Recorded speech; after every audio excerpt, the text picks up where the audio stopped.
The Eurovision Song Contest has been thrown into turmoil by 4 countries saying that they would boycott next year's event.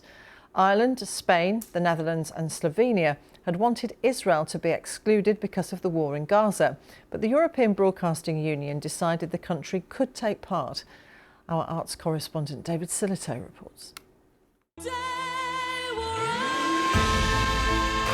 Yuval Raphael, a survivor of the October the 7th Hamas attack on Israel, and New Day Will Rise. 297 points! A song that came close to winning this year's Eurovision Song Contest, at a time when the presence of Israel in the contest was provoking protest from those angered by the country's actions in Gaza.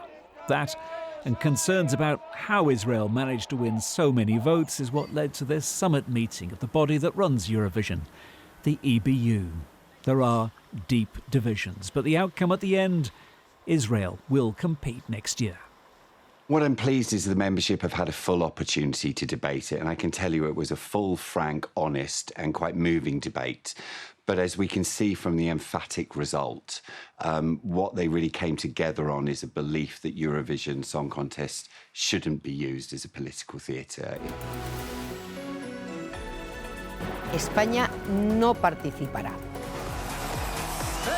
But within minutes of the announcement that Israel would be competing, the boycott began. Spain announced it would not be taking part. So too Slovenia, the Netherlands and Ireland, who won the contest 7 times.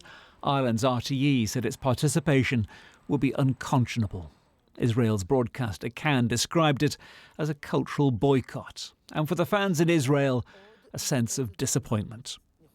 I think it's sad that they chose politics over music, and united by music.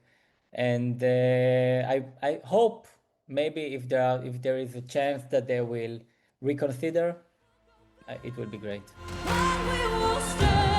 That boycott, though, could grow. Other countries have in recent weeks voiced concerns about Israel's presence in the contest. Eurovision's slogan is "United by Music." It is at the moment anything but.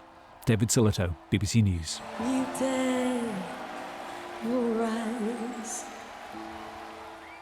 Jess Carneal is Associate Professor in Humanities at the University of Southern Queensland and a Eurovision Song Contest scholar. She had this reaction to the decision allowing Israel to take part in next year's competition. I think it's a really interesting moment in time right now where we're seeing these broadcasters taking a place on the global stage as international actors, and they're using their power as participants in Eurovision to make a stance on issues that they consider important to them as public broadcasters. I think it's been a very challenging time for the European Broadcasting Union.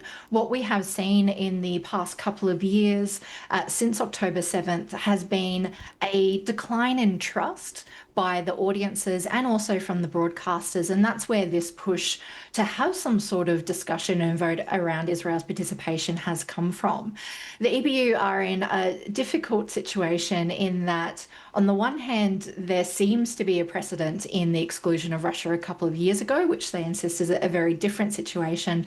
And on the other hand, we have with Israel, one of their major sponsors of the song contest is based in Israel, which some have argued is a bit of a conflict of interest for the EBU.